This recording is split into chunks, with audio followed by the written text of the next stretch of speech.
Hey, Emmy voters, listen up. I know there are some of you out there, and our sponsor, A&E, wants to remind you that there's less than 2 weeks before the deadline to cast your Emmy ballots on June 20th.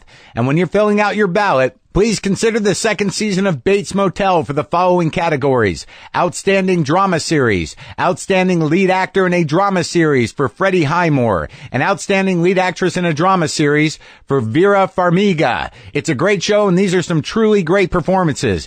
A&E genuinely appreciates your consideration this year. Also, Comedy Central has some great shows returning this summer, starting in July with Drunk History and Nathan for You. And the cool thing they've done is put the first season of these shows up for free on their website and in their new app. The app is awesome. It has tons of content, and best of all, it's free. Go to the App Store now and download it. All right. Okay. Let's do the show, man. All right, man. Lock the gate!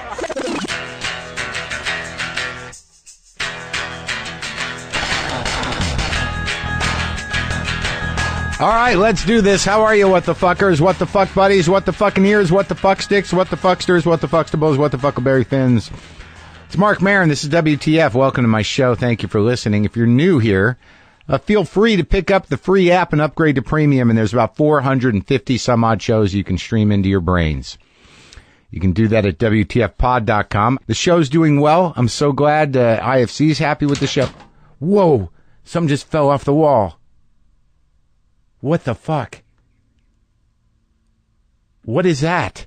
See, now, this is how I know I'm perhaps not in a great mental space. And I'm, again, not complaining, but something just fell off the wall. It was an animation cell of me on Dr. Katz, just out of nowhere, fell off the wall. Why did that happen right then? What does it mean that my animated self has fallen off the wall during a monologue where I was about to talk about not feeling great? Is that some sort of sign? Maybe what it's saying is to drop the pretense if there is any left. Get past it, Maron. Get past whatever this facade of what you think is the appealing part of you. Let's go deeper, if that's possible. Perhaps that's what it's saying, or else it just fell off the wall. I can put it up. I can put it back later. Today on the show, Giovani Ribissi is on the show. He's in that movie, A Million Ways to Die in the West. And I got to talk to him for an hour. I like the way that guy acts. He's a great actor. I was nervous about talking to him. Sometimes actors, you don't know what's going to happen. Got nothing against actors, but you don't know. But he seems to have a life. I don't know. I think he's a great actor. So he'll be here in a minute. But let's get down to brass tacks, since the animated me has fallen off the wall. Okay, summer is fast approaching, and you want as much free time as possible, so don't let going to the post office cut into that free time. Use Stamps.com. Instead, with Stamps.com, you can print postage right from your desk. No post office, no parking, no lines, no hassle. Stamps.com turns your PC or Mac into your own personal post office. Buy and print official U.S. postage using your computer and printer.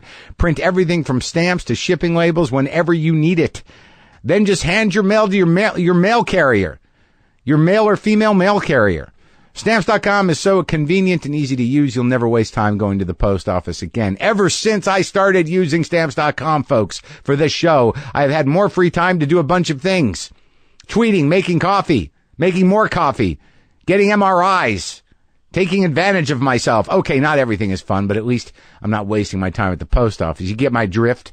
Do you get my drift? Right now, use my promo code WTF for this special offer. Start a no-risk trial, plus get a $110 bonus offer that includes a digital scale and up to $55 of free postage. Do not wait. Go to Stamps.com.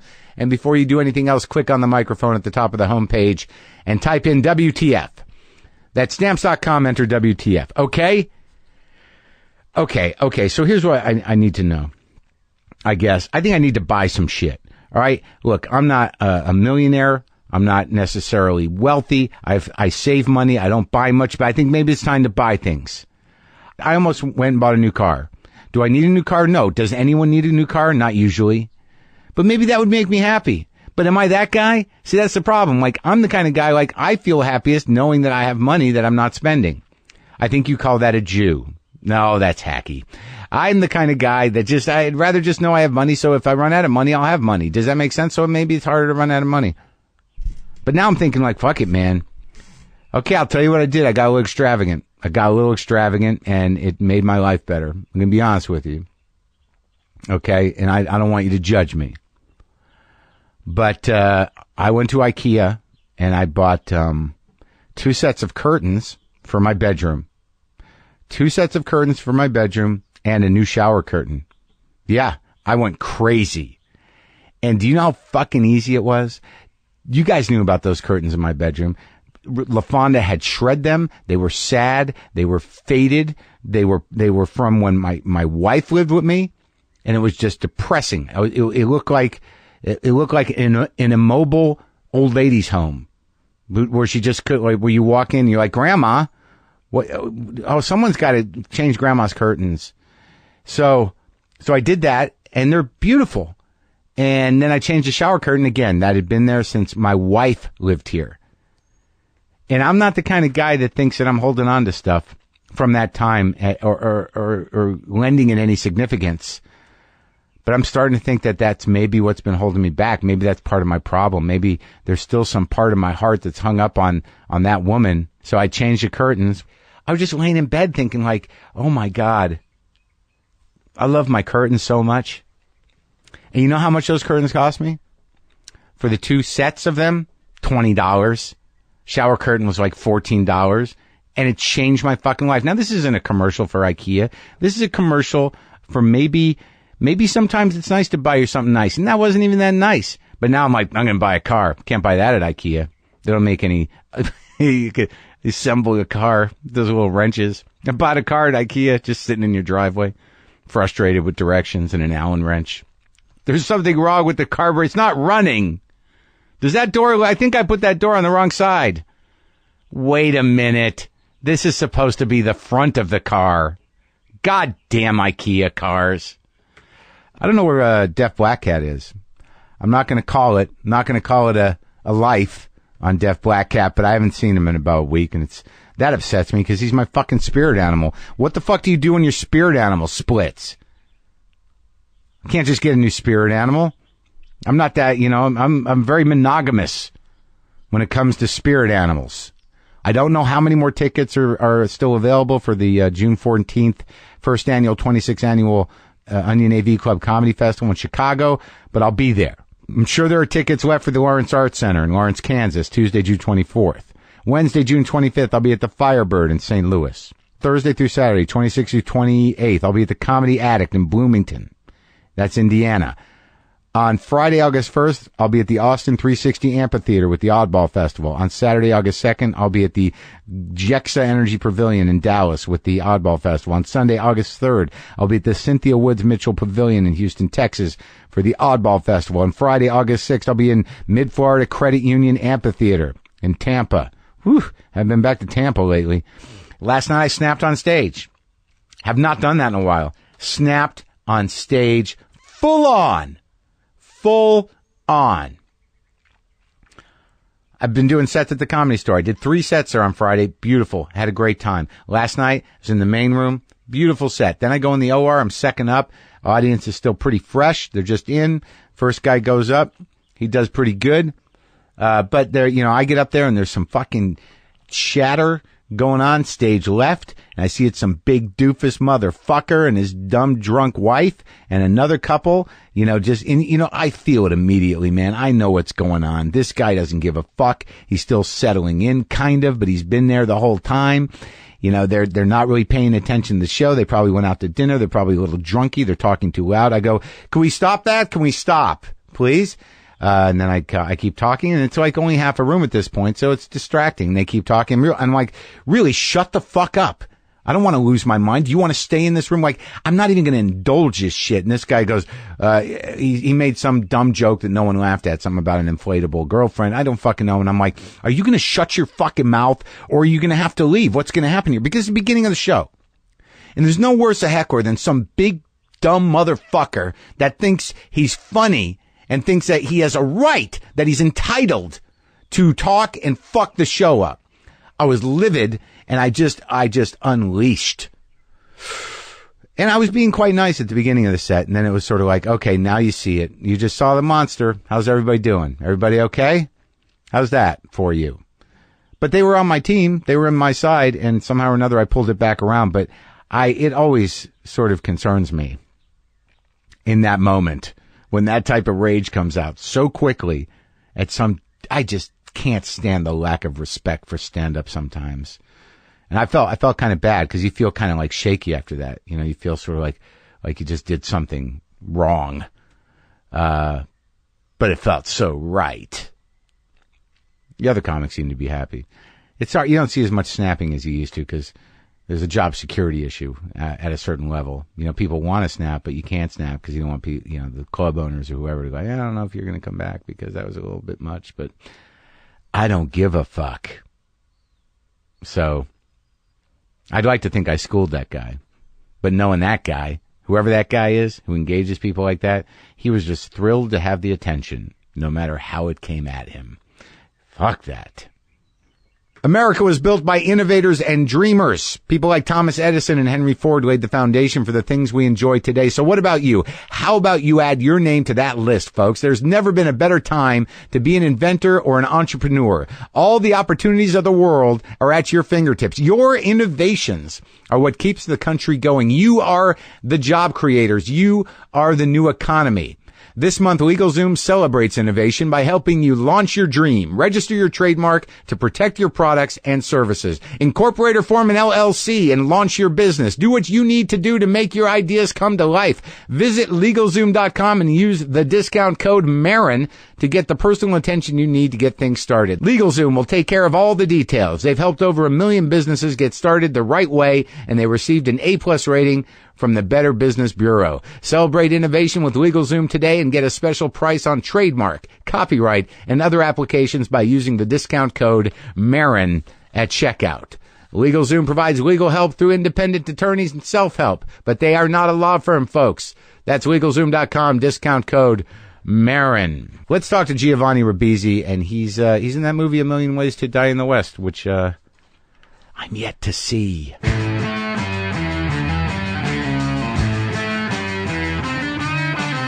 I can open up my shirt. Holy shit. Iggy Pop did it shirtless. So that precedent has been set. Oh, good. Shirtless podcasting has happened. I have broadcasted from this chair naked before. That's happened. So there's... By yourself, or were there...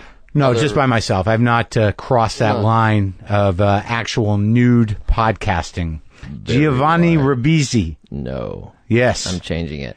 Now, how can you change that amazing name? Giovani Ribissi. How do you pronounce it? Do you pronounce it with an Italian flair? I mean, I guess so. It's in between an English and an Italian sort of, dialect, I guess. Do you have Giovani? Giovanni. Yeah. Like you say Joe and then Vanni. Yeah. Does anyone say it like that? People say Vanni. Yeah, hey, but Vanni, in your family though, do you have Italian family members? Yeah, my father, he's Italian, Sicilian. Really? Well, he's not from Sicily.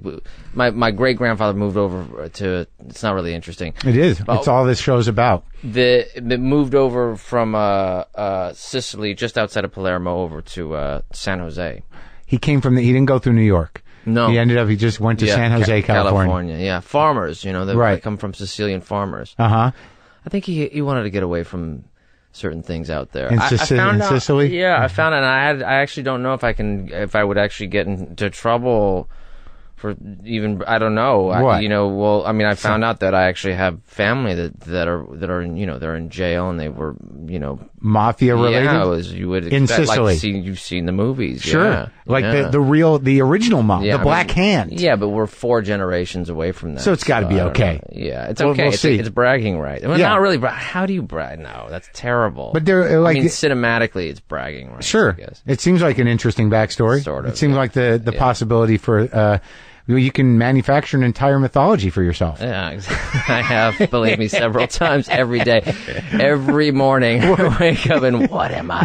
Who am I today? Well, you do that, though, man. I mean, you get into some parts. I guess so, right? That's my job. I forgot about that. That is my job. I feel like that's one of those things you wake up every day and you kind of realize, oh, my God, that's what I do. And that's a different facet of that. And not only have you been doing it, not only do you do it, but you've been doing it, like, your whole fucking life. Yeah, how do you avoid that? How do you avoid that when growing, you're a young kid in the 70s with Star Wars and all that. And how old are you? I'll be 40 this year. 40. Just 40. I turned 40. 50 this year. Wow, you look a good 50. Thank you very much. Strong 50. I appreciate that. Yeah. I don't know how that's possible. 50. Yeah, I don't know. I don't have children. Maybe that's it. No, I don't know. I have a daughter. I have a beautiful daughter. She's 17 years old in August. 17 years old? Yeah. So you had her when you were 23? 22. Yeah. Really? 22. Yeah. Was that on purpose? Well, I mean, ultimately, of course, you go to the hospital and you're doing it with the intention. You know it's going to happen. You know it's going to happen. Yeah, exactly. Yeah, she's just an incredible person. Yeah? Turned out okay? Turned out okay. Smart as a whip. Mm-hmm. Will kick my ass. Are you still with her mom, or is that behind you? No, but we're good friends, Oh, really? Yeah, I mean, you really don't have a choice in that situation. That's true. You have a kid. You gotta. It's about the kid, and it's not about. You have to. You have to selfish. Right. Whatever. Right. You have to figure out a way. Yeah. You have to figure out a way to be pleasant. Man, that's a country record right there. You got to figure out a way to love you. God damn it. So your whole life was here. Yeah, born and raised in Los Angeles. I was born and raised. I don't know if I know that many people that have that. Yeah, I don't know. It's becoming more and more predominant, I guess. But it's true. There's a lot of people. So it is this melting pot, a lot of people, and that's good. I mean, that's, I guess, the one cultural flag or pennant that we can wave around a little bit, sort of, not really. I mean, I guess New York is a similar situation. Well, New York seems to have like born in New York, it means something like, yeah, you're a New Yorker. Born in L.A., it's like, who the fuck is born in L.A.? Meaningless. It's a ghost town. If you're born in L.A. and you live in L.A., you're a ghost. Why do you live here? Why do you live? Are you from here originally? No, I grew up in New Mexico, originally from Jersey. Yeah. And then, but I lived in New York for years. I had enough of it, and I came out here because show business was out here. Yeah. And then they wouldn't have me. Mm-hmm. So eventually I moved into my garage. This is where I live now. Highland Park. This is the universe. Great. This is how it worked out for me. Great neighborhood. I have a lot of friends that are living out here, moving out here. What part of town did you grow up in? I was born and raised in North Hollywood. I mean, I was born in Hollywood, raised in North Hollywood. Right. And then I was a different North Hollywood when I was younger. Like I'm how? 40. Just running from gangbangers and things like that in the street. Really? Yeah, sort of. I mean, I don't know. And then there's NoHo. Yeah, sure. Which is it's a real estate term for we can make it more expensive here. It's a real estate term. Yeah, exactly. I'm not even sure where North Hollywood is. So just over the hill. On the other side, it's like just at the edge of the valley, right off the one. So you 170. Yeah. You get off at Burbank Boulevard or Magnolia. Okay. Yeah. And then you go deeper, Oxnard, Van Nuys, and all that. That was a dicey neighborhood. Used to be, yeah. I mean, yeah, it used to be. There was FFF, Fight for Freedom. That was the gang. And break dancing was big. I was a little 9-year-old breaker. Yeah, you had your cardboard box and my jumpsuit.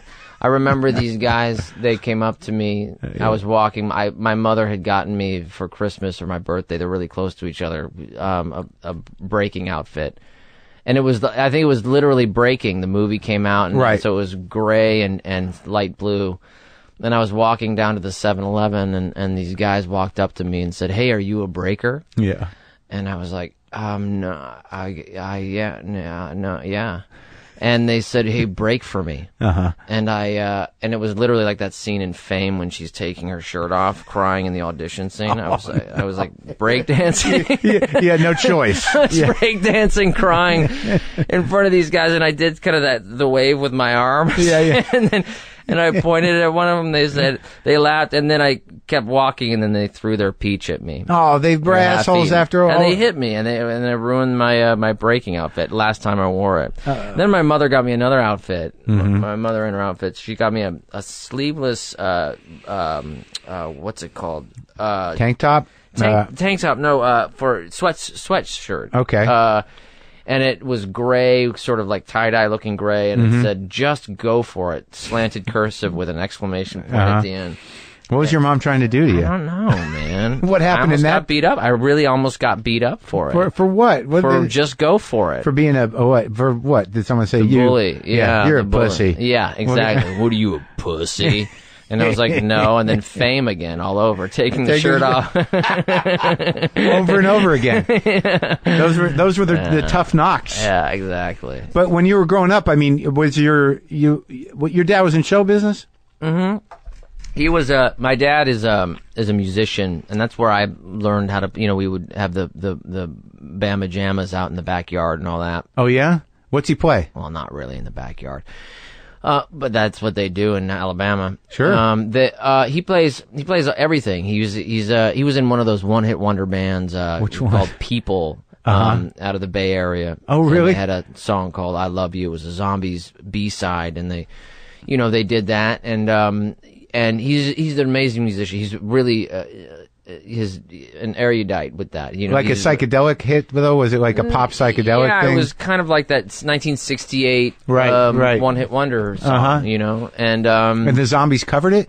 No, the Zombies, they covered it was a Zombies song. Oh, okay. And they covered it, yeah. Yeah. And so I grew up, he brought home a Dan Electro, I think when I was 4 years old or something like that. And then, just music was all over. It was all over the house. And yeah, he was in show business, but he, Bay Area, LA was plastic land. Oh, really? So but he lived down here, so he'd go up to San Francisco? No. I mean, he was from, the Sicilians came over. San Jose. Yeah, San Jose, Bay Area, So he was there during the beautiful 60s. Yeah, the beautiful mind-blowing 60s. time. Yeah, exactly. But what did he do? Like production, or he played studio musician? No, he was the keyboardist in the band. And so he stayed in the band for a while. Oh yeah, he was in the band. They lasted a while. Around. Oh yeah, they played with that. I think they played with everybody. They played with Janis Joplin. He has all these stories about seeing Jimi Hendrix. Wow. And yeah, I mean, he's just incredible. He's still around though? My dad, yeah. He still plays? We're really good friends. We see each other every day. Oh yeah? Yeah, sometimes. He's more into electronic stuff now, things that you can do on your iPad. And And your parents are still together? No, they're not together. Oh yeah? No, that's the thing, man. You don't stay married. It's hard, right? No, I mean, it's not like a thing that you try to do anymore. It's just like you get divorced. Have you been divorced? I've been divorced. Yeah. My well, I didn't know if you guys were married. Oh yeah. So yeah, divorced. I've been divorced twice, and I have no kids. It's the thing, man. It's sad though. It's what you do. It is sad. It's horrible. Horrible. It's horrible. So you married a second time? Oh yeah. How long you been married this time? I love my wife. Good. 2 years. Yeah. 2 years. So that's good. You should be happy. Yeah. if there's problems at 2, he's not gonna. Yeah. Right. But you waited a while. Yeah, I did. Yeah, I did. I mean, I was never, someone who was, extremely, I don't know, I think I'm a relationship guy. Yeah. I guess me too. It's nice to have somebody there to absorb. Yeah. Whatever you're putting out, for better or for worse. Yeah, exactly. Said in the most selfish way. Yeah. Absorb me. Yeah. Please absorb me. I'm overflowing. I need someone to absorb me. I need some help here. So when did you start? What was the acting thing? Clearly, your mother was supporting your need to be theatrical. Yeah, well, no, I mean, she wasn't. She was, I was 4 years old, and I was into, it was the 70s, and I was living in Los Angeles, and it was, it was possible. It was everywhere. You can't go anywhere here without, bumping it, being industry town. Yeah, and then finally, a friend of ours down the street got an agent. Mm-hmm. 3 doors down, of course, and if you would have looked the other way, the person 3 doors down would have had an agent as well. And so, that was after 5 years, that was my thing where I was like, come on, if they're doing it. And she was really great. She was really supportive and kind of incredible, in that way. And it was on and off, and you're forced this sort of this premature maturation of being in a professional world, in a professional. When did you first start working? I was 9 or 10 years old. I did a Unical. It was right when Union 76 turned into Unical, and now they're just 76. And I did a Unical 76 commercial. That was your first gig. Yeah, that was my first. And you were 10. Kids, I don't know what it's like now, but there's less child actors, right? Just because of what it is, and so, we would have literally 5 auditions a day all over the city. Culver City, go back to Studio City. When you were 10.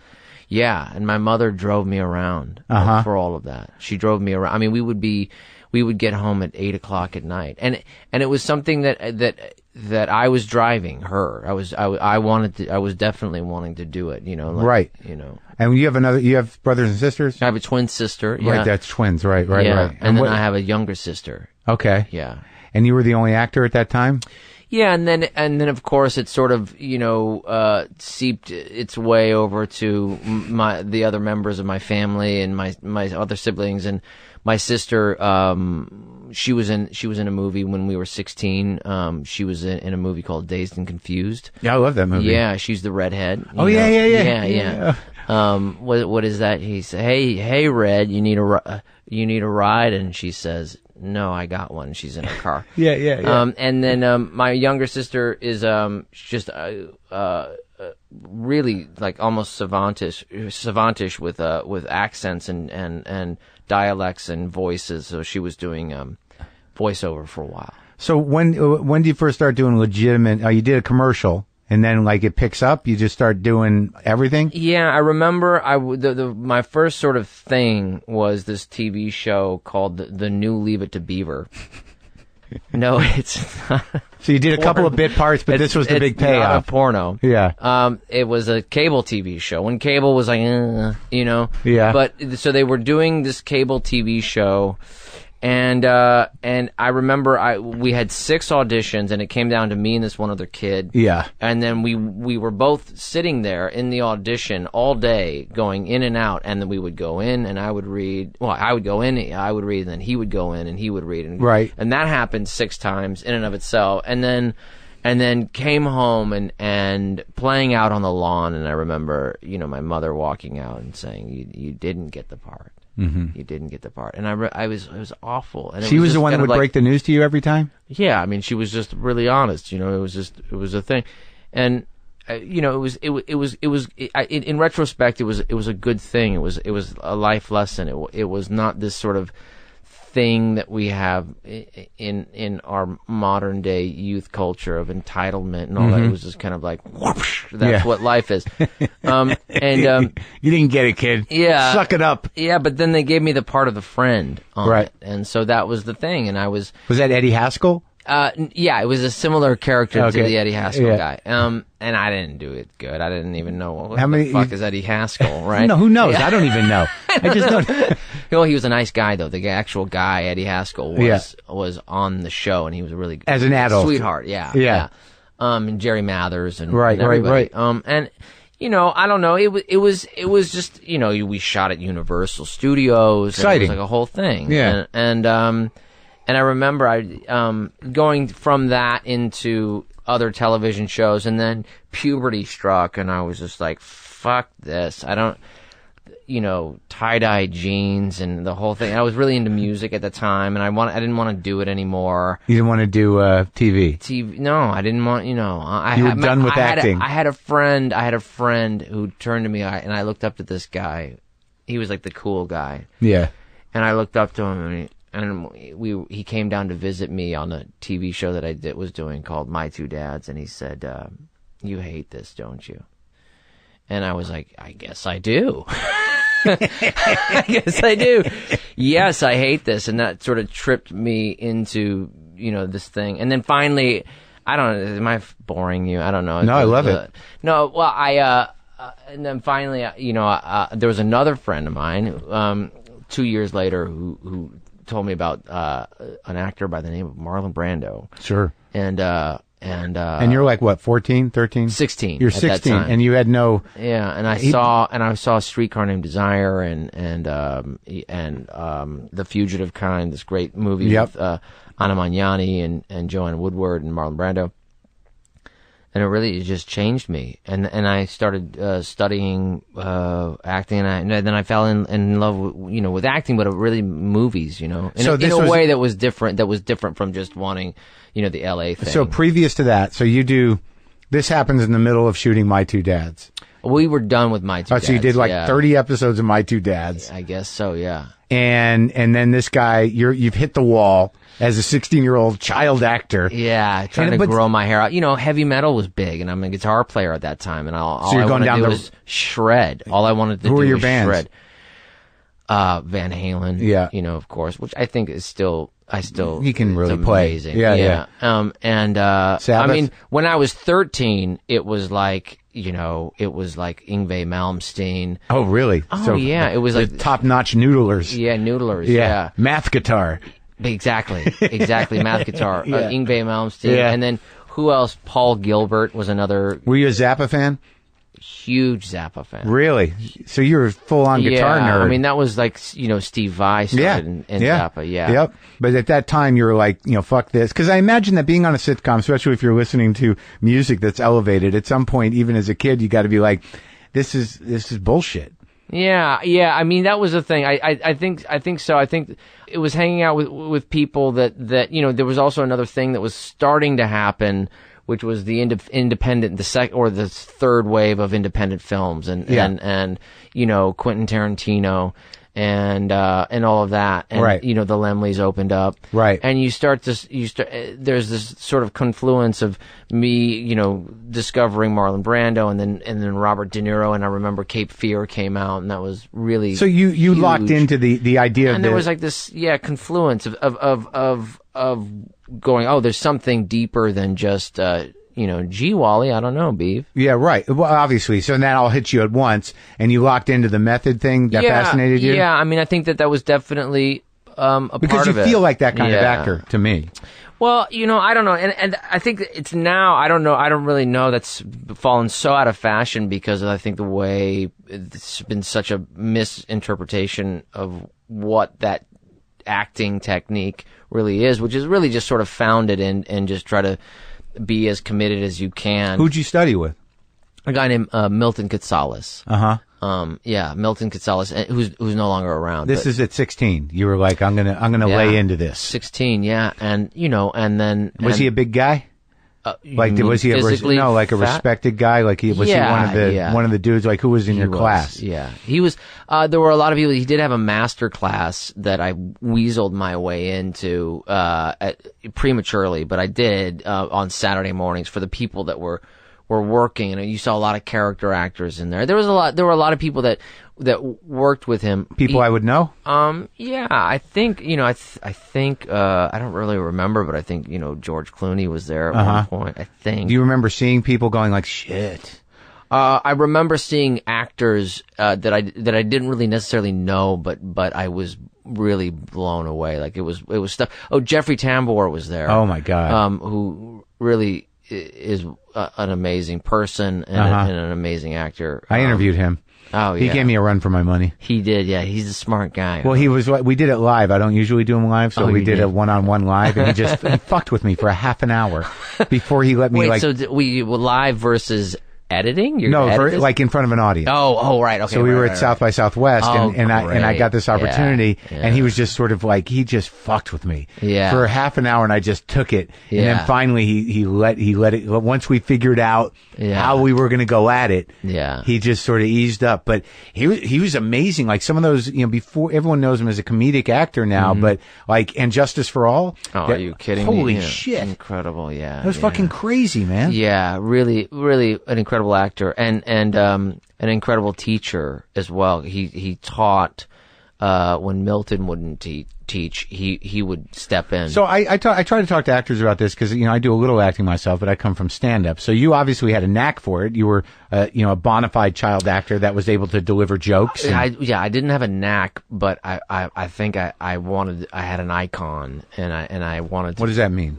Well, I had an aspiration. Okay. And I had to work. I wasn't talented. But before you found Brando, Yeah. You also, that school of thought. It was. But you were doing mainly TV. that. Were you just doing that without any training, just with directors? Yeah, I mean, I was 10 years old, 11 years old. Yeah, and so it was directors. I remember there was one director who came up to me, and it was sort of an acting lesson where he tried to hypnotize me.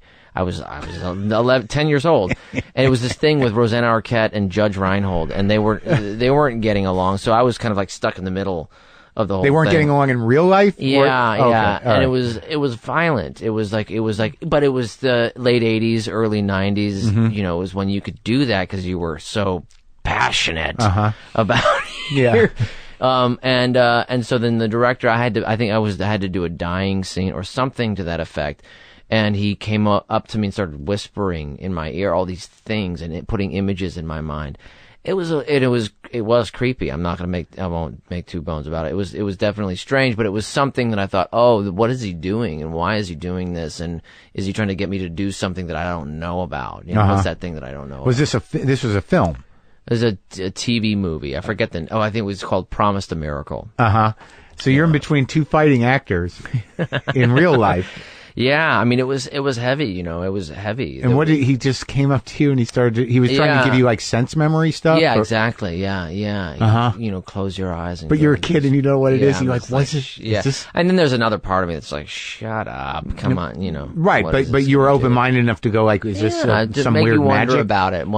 Exactly. Make you wonder about it. So once you walk into Brando and you go into, what's his name, Casales? Was it? Casales, yeah. It's very curious to me, craft, when people talk about acting, because I think a lot of people who are great actors have a knack for it. They have a natural presence. I mean, there is a certain gift to it. But when it comes down to training, so you walk into this class expecting to be delivered the grail of method acting. What were some of the first things you learned there? Well, I walked in and there was a lot. I won't. Don't get me wrong. I was definitely not talented. It didn't come to me naturally. It was something that I had to work on. And it's interesting because you do that Malcolm McDowell thing where you're, the 10,000 hours right. and all that.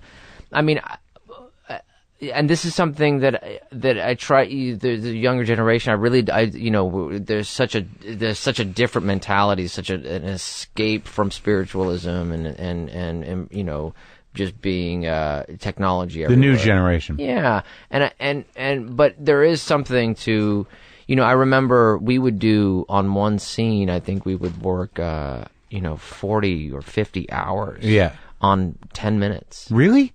Yeah. So that was like for 6 months? Like how often were you going to the class? Well, 3-4 months. Yeah, so I was going 3 days a week. Mm-hmm. I was doing another TV show at the time. Which one was that? Family Album, that was it. I don't know any of these. I know the Wonder Years. Yeah. You were what, a friend on the Wonder Years? Yeah. So we would do, I was doing a TV show. I was doing, 40 hours a week with 3 scenes, different scenes simultaneously, and auditioning at the same time.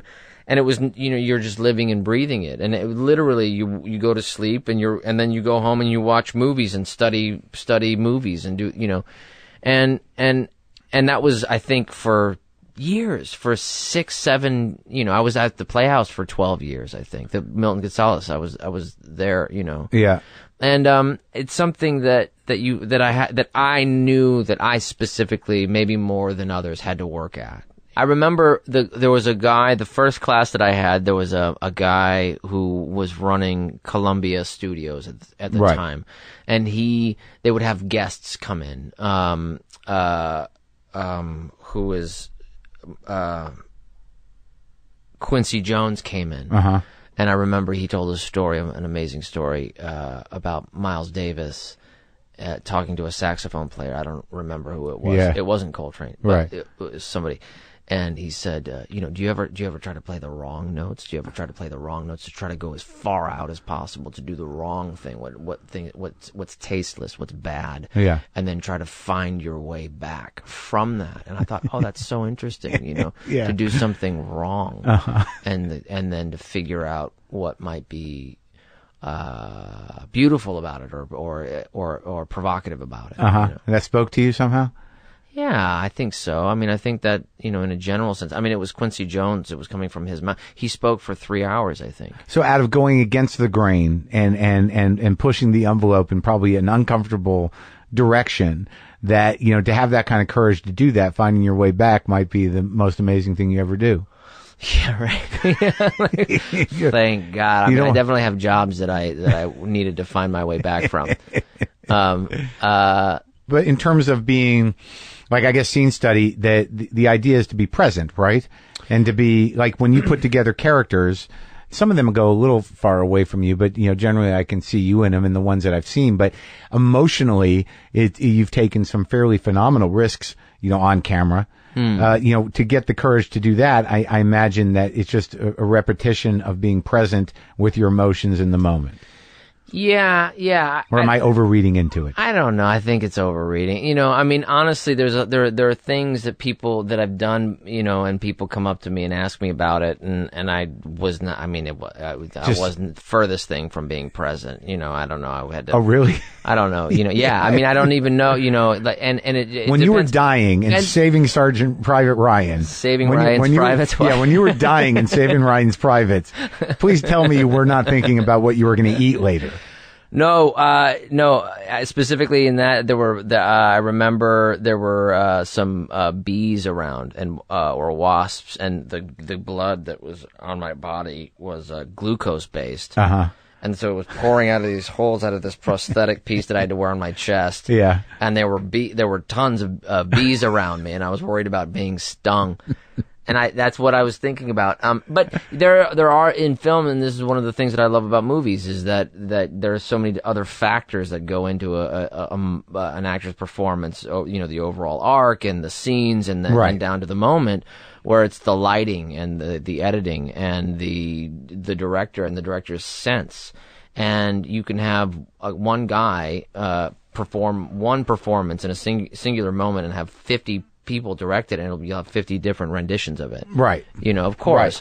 Right. And that's what's great about it. I mean, it really is, an editor is a performer, is part of the performance of an actor. Yeah, it makes all the difference in the world, putting that coverage together. You don't know what take they're going to use or which. Exactly. Yeah. But when you say the difference between generations in terms of the new generation of actor, sort of obsessed and shallow, technological, and that there was a sense of spiritualism, was that about acting, or what do you refer to exactly? Yeah, I mean, I guess, there's just a different set of values, you know, and I guess there's this notion, globalization, and even that word is almost falling out of vogue. But I think it's more prevalent and more relevant than ever now, especially with these quick sort of, the sociology and social networking and all that. But, I don't know. I think that, I grew up and my parents were of the hippie generation, and it was all about who am I and what am I, and let's alter our minds to try to find something about that. And where did they land? Because they landed in the Church of Scientology, Hollywood, right? North Hollywood. Yeah, I know. North Hollywood. Yeah. Oh, you mean Scientology? Yeah. That my parents were both in are Scientologists, and were both, I guess, what you would consider a clerical. Right. Within but they church. Came to it later. I was born into Scientology while they were working. But they came to it later, like they came to it in the 70s. Is that? I think early 70s. Oh yeah. Like maybe late 60s. I don't know actually, but that's where they met. That's where they met really? Each other. Yeah.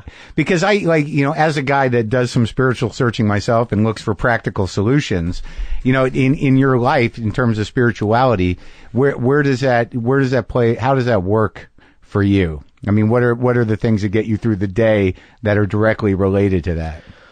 Well, there's a lot of people that ask me about Scientology, and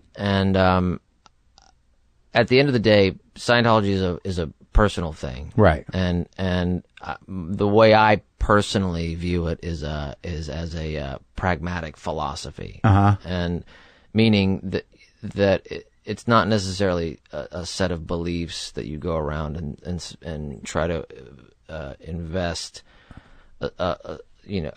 belief into and hope or whatever. It's really something that's sort of day to day and practical. And you would go, for instance, there's it's almost set up like a university or a college. You go and do courses that apply to specific fields of life, and that's it. I think that to that extent or degree,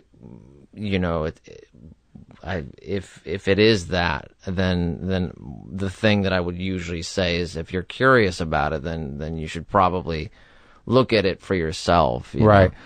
Because as a Scientologist, you come under a lot of criticism and attack, and you are the object of derision, right? And then as on top of that, there's the being an actor and having a modicum of success with that. Then it just compounds it. It's exponential. So right. Whatever I mean. But these are these workshops you've gone to all your life, basically, like at different times.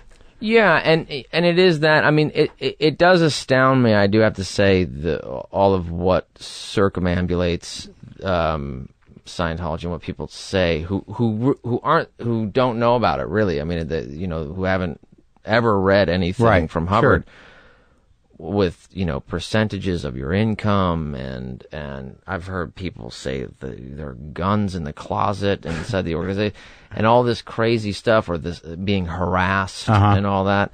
And it's really, I mean, just speaking, and again, from my personal experience, it's not true. I mean, it really is. It comes down to reading a book and applying it to your life. And if it helps, then great. I mean, it's really that simple. It really is. Because I was always wondered, because I've met, there was one time where I did a small part in a movie. Mm-hmm. And, I had like a brief scene with somebody who I believe is a Scientologist, but, I don't need to say who it was, but like, I felt that he was looking at me as if I was a problem. And then like I did like not any real research, but it seems that in some of the ways that within the literature of Scientology, that you sort of have to protect yourself from people that are insanely negative. So like let me say one thing. I am personally one of the most negative persons I've ever met in my life. I can't even. I mean, am I wrong though? Because I got paranoid. I mean, anybody, my Scientologist friends and my friends that are not Scientologists, it's the thing that it's known about me. I'm not, and no, again, it's not that. It's really. I mean, at the end of the day, you are who you are before you're a Buddhist or a Christian or a Scientologist or whatever, and so people have interpretations of things or whatever that is, and that's that person. It's not Scientology behind them. Right, but I guess the weird thing, the thing that's tricky for people is that you hear whatever's true or what isn't true. There are certain political dynamics and certain, business dynamics and certain cult-like dynamics that people hear about. And I guess like any other religion, there's different cliques and there's different ways that people use it. But some things might be going on. It's just not going on with you. Yeah, I don't know. I mean, there, in all walks of life, I think that you have, in so many, I think I've met people who practice Buddhism, who had some skeletons in the closet. Sure.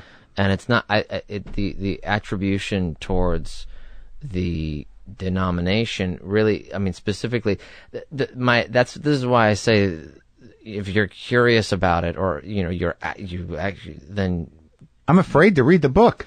Well, that's the thing. That's interesting. I love that you just said that. No, because I don't know what page it happens on. Nothing happens. Yeah. No, I mean, it's really, I don't know what, there's I mean, it's just literature. And again, it's a practical philosophy. Has there ever been a point in your life where you're like, I'm done with this shit? No, it's not, because it's not for me something that is as regular as that. Okay. And it's almost like, here's what it is. It's, if you were to read somebody that you, like a guy that you respect and had some things to say about sociology or about studying, subjects, whatever, or about marriage or about communication and all that. And there were interesting, smart things that you could use in your life. Sure. And that's really what it is. So, for instance, I don't know if you've studied philosophy before. A little bit. Yeah, sure. No, I'm a curious guy. Yeah, so if you had, if totally different, but, Aristotle might say something that, that applies to your life. Or whatever, and then and that sticks with you, and you're able to use that. And that's what it is. It's a tool. Yeah, and that's it. And it really is. There's nothing's going to jump out and worm itself into your mind, and you're not going to be hypnotized by a bunch of words on But there are different, I'm not in any way defensive or prodding, and if it becomes, please do. I have nothing on talking about it. Absolutely. But only because like you're saying is that, you grew up in it, so you have your relationship with it is relatively passive. Right? I mean, because it seems to me that within any belief system, there are fanatics, and there are people that are a lot more committed. I mean, I know fanatics with the fucking iPhone, that are like, I mean, you know what I mean? Right. I mean, I guess it definitely is a different thing, but I don't know. I mean, there are certain things. But like, there's different levels of I guess I'm coming from a place of ignorance in that, there are different levels of belief. There is a mythology to it as well that you either can take or leave, correct? I don't know. Not for me. Right. For me, I guess there are people who work for the church, right, and there are people that don't, right, and there are people that attend and the classes and do courses, yeah, and then there's also another factor where there's counseling and all that. And I guess, I mean, different levels of belief. I don't know. I mean, if something is for you personally, if it's, this black box sitting here, it's a black box. Sure. And that's what it is. I guess you can believe in that, or not. You can have different levels of that. Right. But what you're saying is that there are practical tools, but then there's, the mythology of aliens, right? This is another thing, the whole 10% thing, the whole thing. I have never, ever heard of aliens in Scientology. And I've been a Scientologist all my life, and I've done a lot of courses and a lot. I have never heard of aliens in Scientology. No? Never. No, Thetans? Please. Well, no, that's not an alien. Okay. No, the concept of a Thetan comes from this notion of what's called theta. Okay. Right? And the idea of a Thetan is essentially the person. Right. It's the Scientology term for spirit. Okay. Yeah. Yeah. So so it's just different language. Yeah. Really about some of the same things that all religions deal with. Exactly. I get it. You got it. I'm set. I'm all set. You've demystified the whole thing for me. It's just people. Just people doing a thing. Yeah. I mean, it really is. It's based. It started with a book called Dianetics. Yep. 1950, and that had some things to say about the mind, and they're really interesting. I mean, it's really. What'd you think of that movie? With Philip Seymour Hoffman. I thought Joaquin Phoenix was an amazing performance in that movie. Yeah. But I think the master. Yeah, Paul Thomas Anderson. I think they were trying to say that it wasn't about Scientology, but come on. I mean, it was, it was what it was. And I don't know. I think it was based on a book that somebody wrote who had a problem with Scientology. And it's from that perspective. And yeah. And that's what it was. That's where you see it? Yeah. Well, L. Ron Hubbard was just a guy. Yeah. And he had his own struggles. Of course. And that's documented within Scientology literature as well. Sure, yeah, of course, absolutely, yeah. Again, it just comes back to, he had some interesting things to say that work for me on a personal level. And, and that's it. And that's it. And is there any way that does any of it apply to your acting? Yeah, I don't know. What is the so. idea? The idea of clear. What is that idea? So, well, there's a 500-page book on the idea of clear called Dianetics, and if you.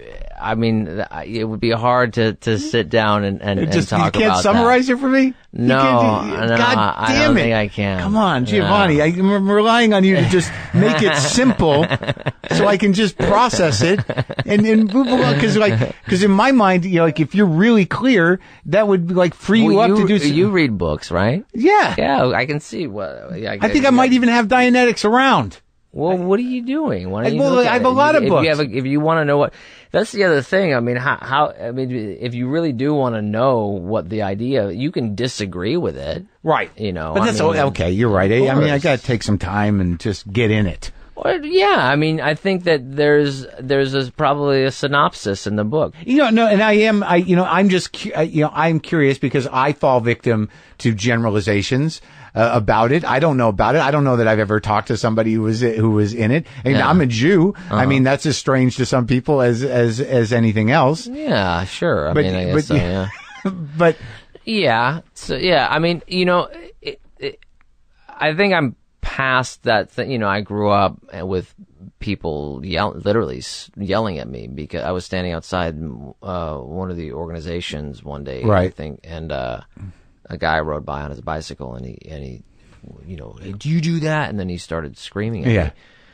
And it was just the most random thing. And then, of course, obviously certain movies like The Master and whatever. Yeah. Culture.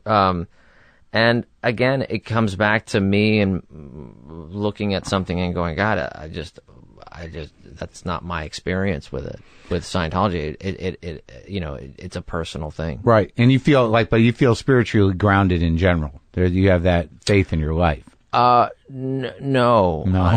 absolutely not. But that's not, no, I think that's just sort of a natural thing with anybody, possibly.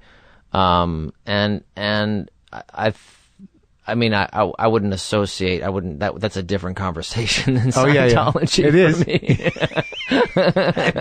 Your existential discontent is a different conversation. Yeah. Like I said, I'm the most negative person I've ever met. No.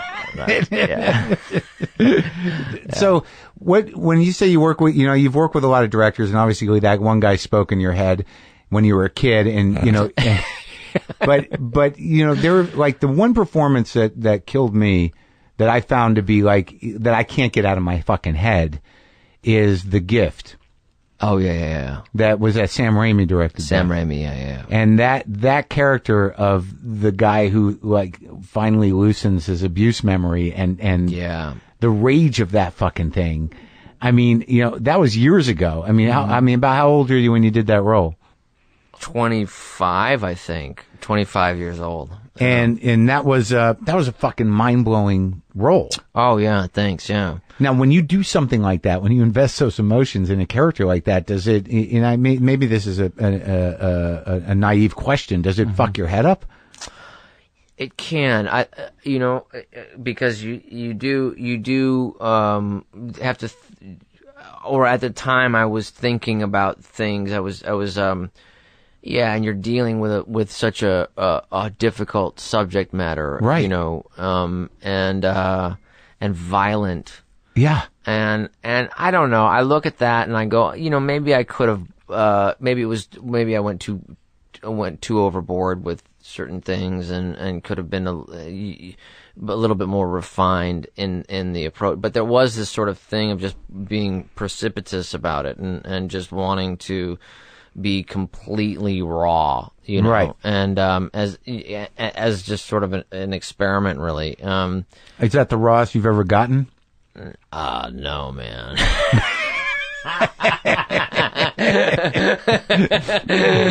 What are you talking about? No, I don't know. I don't know if that's the rawest I've ever gotten. But and then there was another movie I did right after that with Kate Blanchett called Heaven.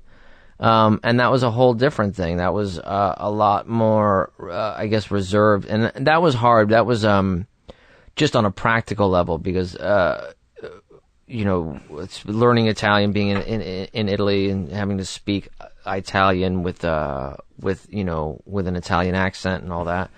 And there were just everything has, but that was probably for me one of the more difficult things, and psychologically, not on the screen, but just sort of back at the hotel room. How did you approach that? I mean, did you get a dialect coach? Yeah, and I remember. I mean, I don't even remember. It was really it was hard. I begged to be in the movie, and I stalked the director. Who directed it? Tom Tickfer. Uh-huh. And I remember I was doing a press junket for a movie, and then I flew down to Torino, where I knew the movie took place, just to sort of, and I didn't have the part, but I just went down there, and coincidentally, I had an email, and I said, I'm in Torino, I'm in a hotel room in Torino. To the director, and I really actually didn't know that he was there, and he said, oh, I'm in the lobby, or something like that. Or maybe he was on the phone, and then I just came downstairs, and it was a total coincidence. And then after several weeks, he said, okay, fine, you can do this role. And it was a whole nother thing. And you did the relationship that you had built with Cate Blanchett and The Gift, did that help your relationship on that movie? No, I mean, there was something really, there was a lot solitude, or I was kind of in my own bubble on The Gift, really. So you're really doing the method thing, kind of locked down? The method thing, I don't know. I don't know what thing it was. It was the Ribissi thing. It was. But wait, was it to maintain the emotional disposition of that character? Yeah, and just to sort of try to, I don't know. There's a certain sort of fabric there, I guess. I don't want to sound like a pretentious douchebag, but there's a certain sort of a sort of an essence or something that you focus on, Because you get deep in it, man. And Saving Private Ryan too. I mean, that character, like, what was it like to deal with that? Because that crew, were you guys close? Did you build a unity? Yeah. Well, I was friends, and I had already done several movies with Adam Goldberg. Yeah. Who's a terrific actor and an incredible director, I'd like to talk to him. I feel like you should, yeah. I feel like we tweeted at each other or something. Oh, you did? I'd like to get in touch with him. These are things now that you feel now and that you don't even. Yeah, I don't feel like you tweeted. I feel like that we've like somehow or another, like I think he wants to do the show, or he reached out. Like, I'm sure, yeah. How's he doing? I think you guys would go out, it'd be gangbusters. He's doing great. He just finished a movie that he directed, that he wrote, called No Way Jose. Are you in that? No, but I was gonna be involved in it behind the camera, sort of helping get things made, and then but he went off and made the movie, and I think it's going to be great. I don't know. I think they're editing right now. Oh man, I got to get in touch with him. Yeah. So you knew Adam, but what about the other guys? Yeah, and then Vin Diesel and Barry Pepper and Jeremy Davies. Yeah. And I think the starkest memories of that film aren't necessarily it's the boot camp experience that we talked about so much, and then we were asked about so much. But it was this thing where I remember we were Hampstead Heath.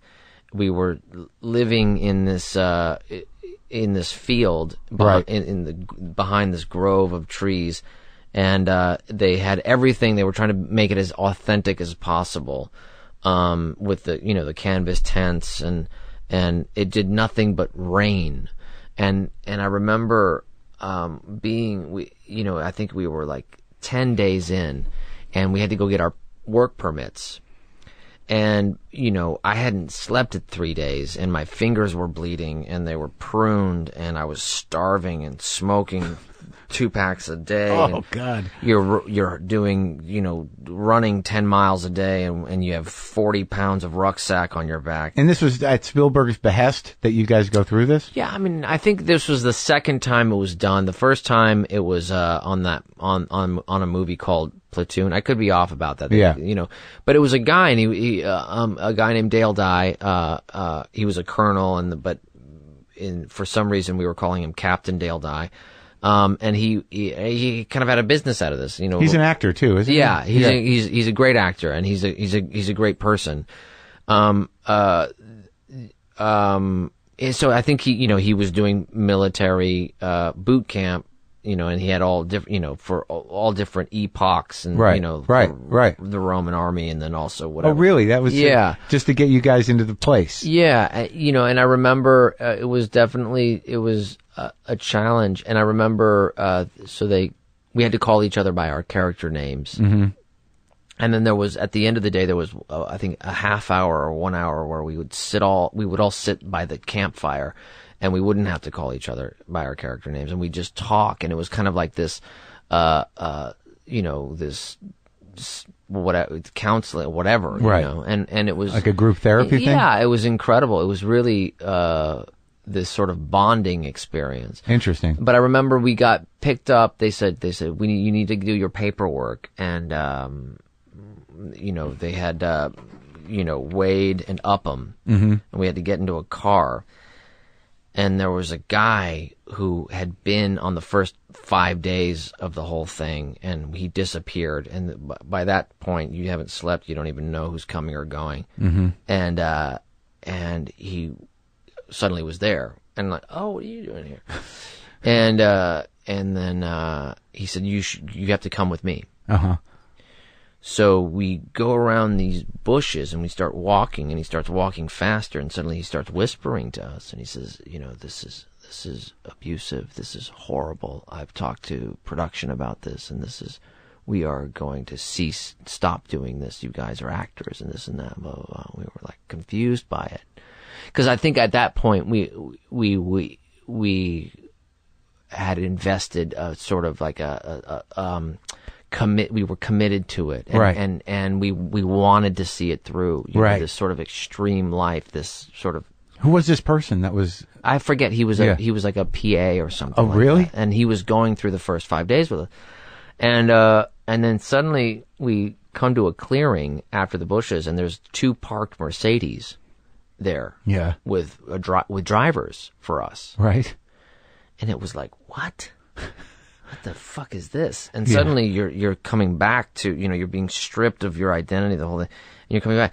And then I remember getting in the back of the car, just sort of like being told what to do, and get in the back of the car.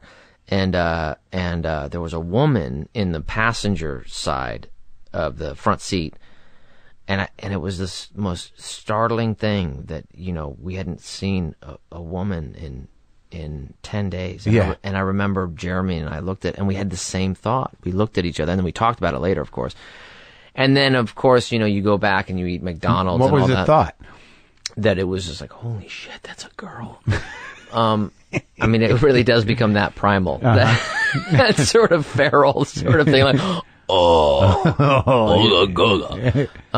and then we had to go to the mall, some British sort of suburban mall, get our picture taken, and then we snuck in McDonald's, even though we were told specifically go there, take a picture, and come back.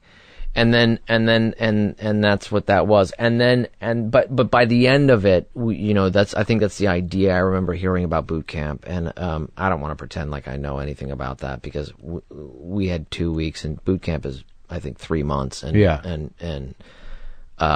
you felt the effect of it stripping away. Yeah, the idea that you strip away this identity of whoever you are to become something, or to be able to be something that is part of a bigger whole, right? You know, that can go and accomplish something, or whatever that. So it was effective. Yeah, I mean, I don't know how effective I don't know. No, it was effective for the movie, and it was an experience that, whether it was, it was amazing. It was something that changed all of us forever, I think. And working with Spielberg, was that a highlight of your life? Oh my God, yeah. He's absolutely one of my favorite filmmakers. I was working with another director who said, he's Mozart, and the rest of us are all Salieri's. Uh-huh. and it's amazing.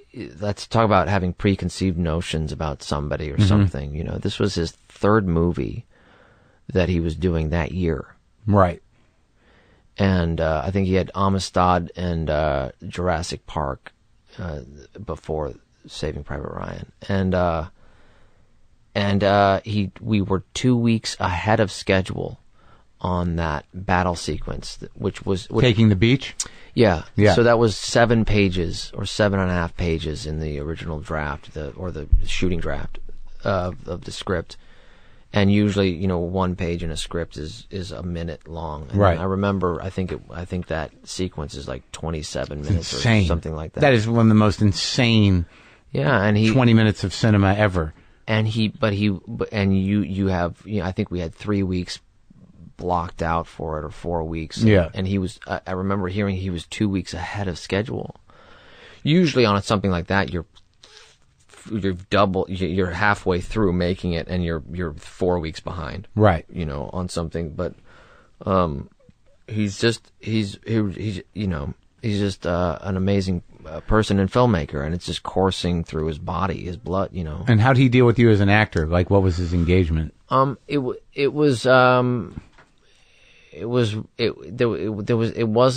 this precious notion that people, I think, you know, he talks about just hiring people who know how to do their job, right, who are right for their job. Right. And I don't think he rightfully, I don't think he wanted to get into what somebody's motivation was. Right. I think he says, you know, in order to tell this story, we need to be here, and you need to be looking there, and you need to say this and this whole thing, and you have to work that out. And I agree with that. I think that's you know, he lets people do their jobs. Have you dealt with directors that don't do that? There are directors that will literally come up to your face and move your chin, 15 degrees to the right, and then hold it there, and and it become, I've worked with people like that. Keep it there. Yeah, yeah, and you're just supposed to say your line. To each his own, and I must say that I have a certain amount of respect for that guy as well. Yeah.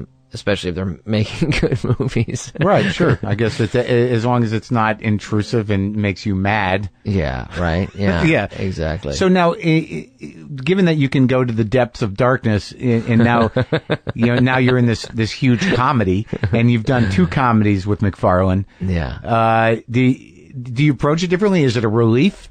Do you like getting laughs? I love Seth MacFarlane. He's just someone that I feel like I connect with, and that I can relate to. And he's and talk about again also somebody that I have respect for, who's wearing so many different hats so masterfully. Yeah.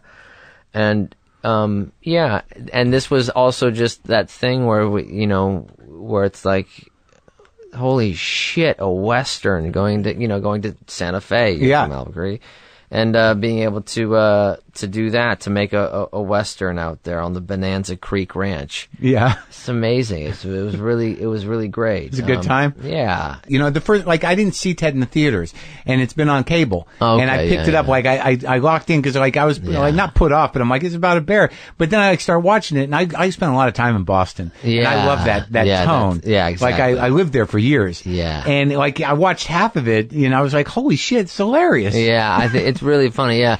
It's also Alex Sulkin and Wellesley Wild who are the co-writers. I just talked to Alex. you. You did? Yeah. Oh, great. Yeah, great. Yeah, it's great. They're, and I've worked with them on other and it's the whole team. It's really good storytelling. It's not just, what sometimes people say, fart jokes and things like that. There's layers, to their. But you like doing comedy. Yeah, I mean, I think I like doing. I don't know if I have a caveat in that way as far as genres, right?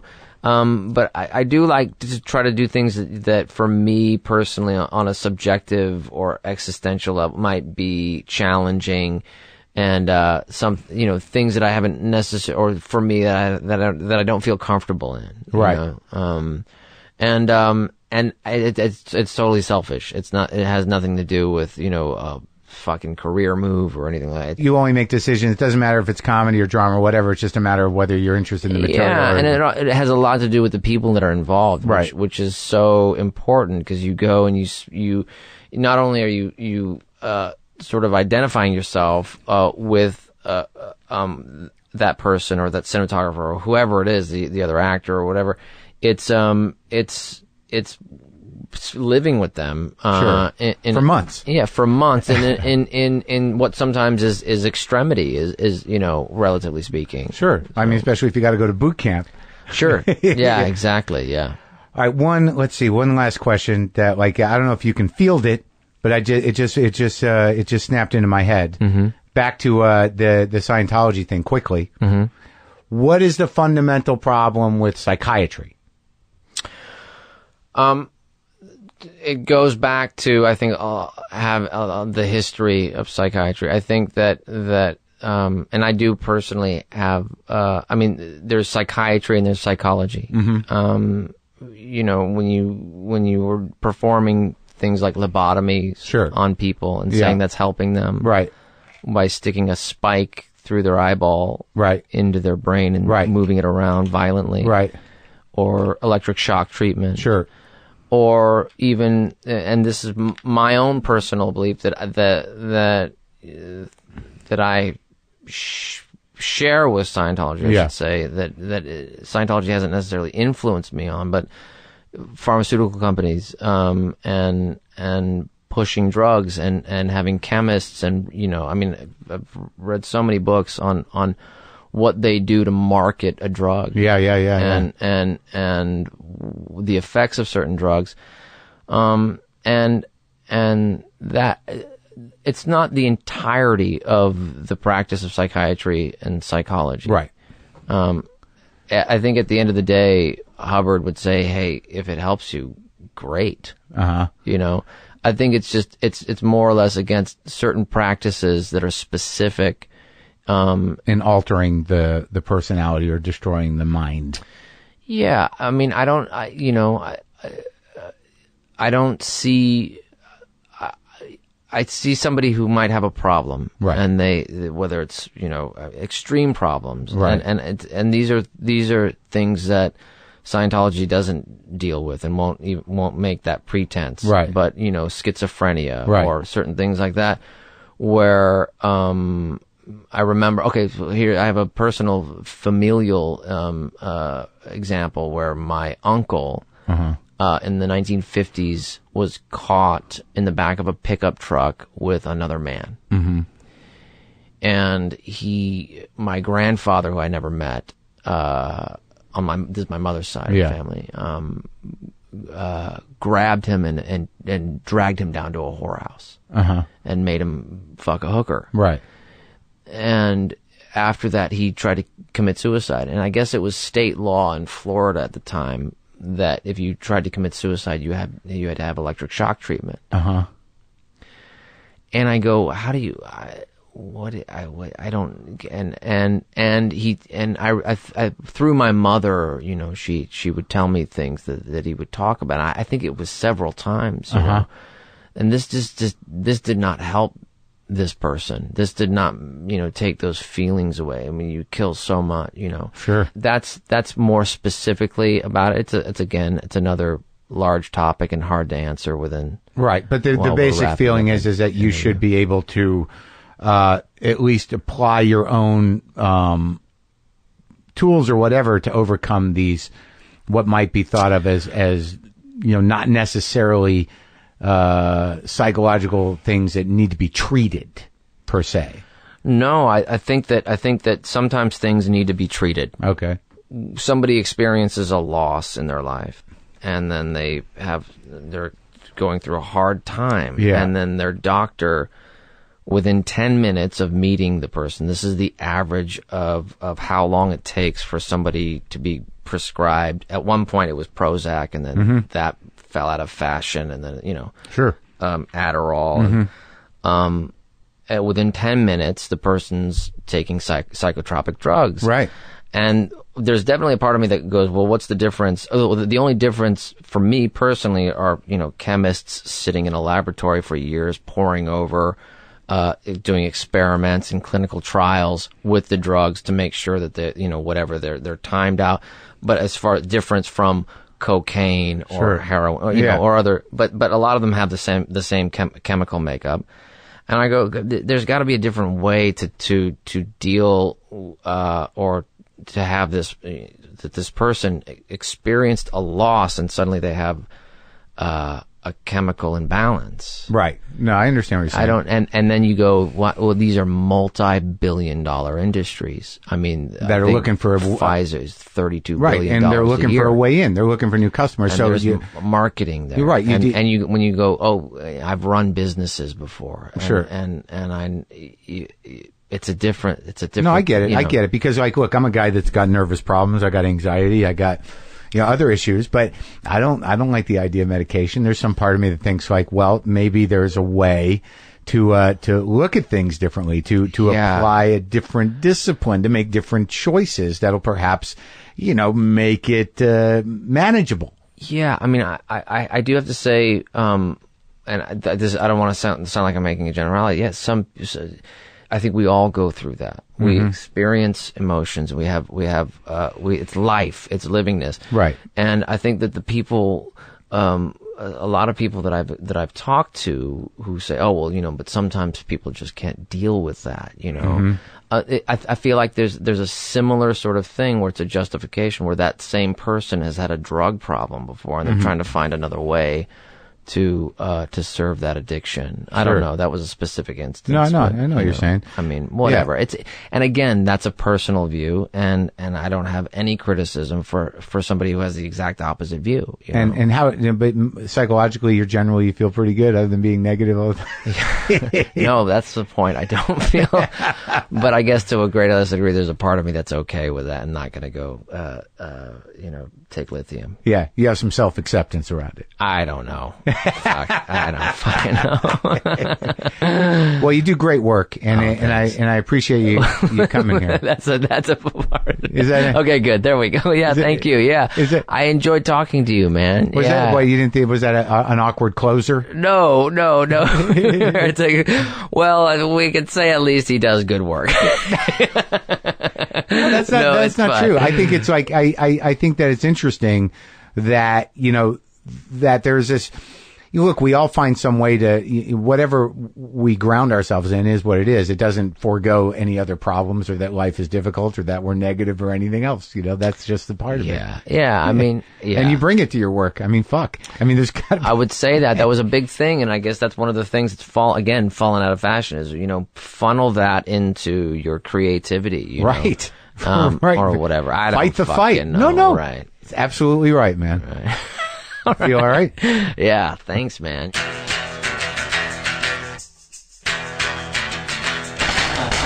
Well, that's it. Interesting guy. Diplomatic around some touchy subject matter. Didn't want to press him. Wasn't what the interview was about. Hey, if you want to help us out a little bit, take 5 minutes to complete a short anonymous survey about your listening habits. Your answers will help match our show with advertisers that best fit the sensibilities of WTF and its listeners like you. Everyone who completes the survey will be entered in an ongoing monthly raffle for a $100 Amazon gift card. We promise not to share or sell your email address, and we won't send you any email unless you win. Please go to podsurvey.com/WTF. That's podsurvey.com/WTF. And thank you for helping out. Thank you for listening. That's WTFpod.com if you want all that. Leave some comments, check my schedules, get some justcoffee.coop. Pow! I just shit my pants. Justcoffee.coop. Bobcat Goldthwait's movie is out. People are digging that. I don't know what Death Black is. I'm a little out of sorts because of that. Boomer lives!